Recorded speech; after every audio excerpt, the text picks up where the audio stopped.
जिंदगी का एक टुकड़ा चख ले जरा,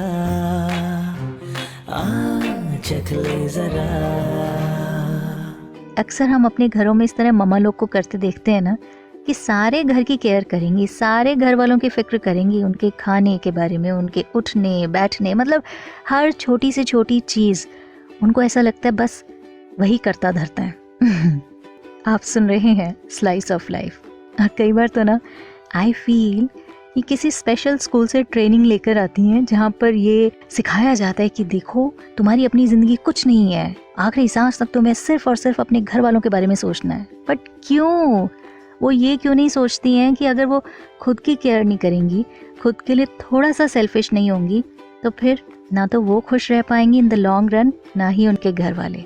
बट कौन समझाए? समझाने बैठो तो बस उल्टा हमारा ही मुंह बंद करवा देती हैं कि तुम्हें कुछ नहीं पता, रहने दो। जिंदगी का एक टुकड़ा चख ले जरा। इसी बात पे ना मैंने एक बहुत ही अच्छी कहानी पढ़ी थी, और अगर आपको लगे ना तो प्लीज़ अपनी मम्मा को ज़रूर सुनाना, ठीक है? बहुत टाइम पहले की बात है। एक गांव में एक मोची रहता था श्याम। ले देकर पूरे गांव में वही मोची था, तो जाहिर सी बात है उस पर काम का बर्डन बहुत ज़्यादा था। लोगों के दिन भर फटे पुराने जूतों को वो रिपेयर करता रहता था। दूर दूर से लोग आते थे उसके पास अपने फटे पुराने जूतों को रिपेयर करवाने। इमेजिन, सारा दिन दूसरों के फटे पुराने जूते रिपेयर करता था, लेकिन खुद के जूते चप्पल ठीक करने का उसको वक्त ही नहीं मिलता था। लोग कहते थे, याद करवाते थे उसे, अरे अपने जूते भी तो ठीक कर लो, पर हर बार वो यही कहकर टाल देता था कि पहले ग्राहकों के जूते तो बना लूं, फिर अपने भी बना लूंगा।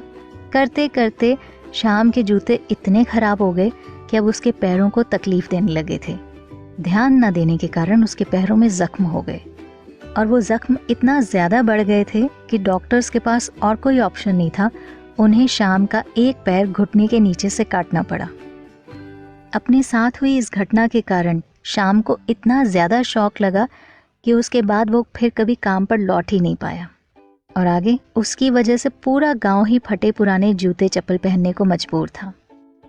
ये सुनने के बाद ऐसा लगता है ना कि हमारे आसपास कई ढेर सारे शाम हैं जो कि अपना ध्यान रखते नहीं है। लोग उन्हें कहते रहते हैं, लेकिन फिर भी वो सुनने को राजी नहीं। मुझे तो ऐसा लगता है कि इस तरह के लोगों को ना ज़बरदस्ती डांट कर अपनी केयर करनी सिखानी चाहिए। अगर वाकई आप उनसे बहुत प्यार करते हैं तो। जिंदगी का एक टुकड़ा चख ले जरा।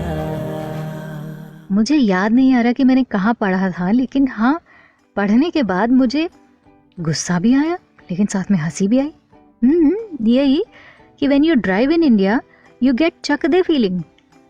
इसने लेफ्ट इंडिकेटर चालू किया, ये लेफ्ट मुड़ेगी, पर नहीं, इसका फेस राइट की तरफ है, ये राइट मुड़ेगी। या खुदा, ये तो बीच रास्ते में लिपस्टिक लगाने के लिए गाड़ी रोकेगी। अब बताओ, ये भी कोई बात हुई? आप सुन रहे हैं स्लाइस ऑफ लाइफ। कभी हुआ है आपके साथ ऐसा, एग्जैक्ट ऐसा कुछ?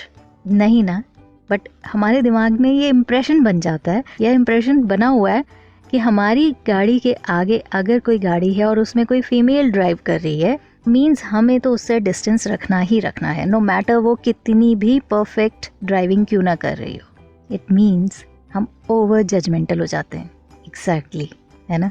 अब चलिए, गाड़ी वगैरह के मामले में तो चलो चल भी जाता है, लेकिन जब हम कभी रिलेशनशिप्स में, कभी फ्रेंडशिप में इस तरह ओवर जजमेंटल हो जाते हैं ना, just by watching other persons frequent change in DPs या फिर आए दिन के स्टेटस अपडेट्स, हम सोच लेते हैं अपने दिमाग में कि फलां इंसान तो ऐसा ही है। और ये तो वक्त बीत जाने के बाद हमें पता लगता है, मतलब जब वो इंसान हमारी पहुंच से बहुत दूर चला जाता है, देन वी रियलाइज कि ना, एक छोटे से डाउट के कारण मैंने उसे अपनी ज़िंदगी से इतना दूर कर दिया। तो इन केस अगर कुछ ऐसी सिचुएशन से आप गुजर रहे हो, तो प्लीज़ मेरे ख्याल से हर रिश्ते को थोड़ा सा वक्त देना तो बनता है ना? जिंदगी का एक टुकड़ा चख ले जरा। कुछ एक सवालों के जवाब हमें वक्त रहते पता रखते हैं ना, आई मीन इंस्टेंट जवाब नहीं मिलता तब।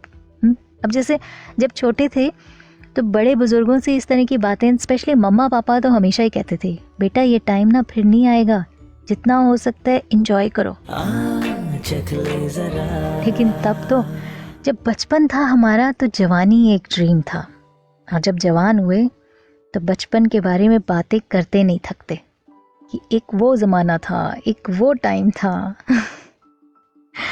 इमेजिन, याद करिए, जब घर में रहते थे तो फ्रीडम अच्छी लगती थी, और आज जब फ्रीडम है हमारे पास फिर भी घर जाने की जल्दी रहती है। कभी होटल में जाना, पिज़्ज़ा, बर्गर, फ्रेंड्स के साथ खाना खाना बहुत अच्छा लगता था, और आज घर पर आना और मम्मा के हाथ का खाना खाना बहुत पसंद आता है। स्कूल में जिनके साथ झगड़ते थे, लड़ते थे, आज उनको ही हम इंटरनेट पर खोजते हैं। खुशी किस में होती है ये अब पता चला है। बचपन क्या है इसका एहसास सीरियसली अब हुआ है। जिंदगी का एक टुकड़ा, आ चख ले जरा।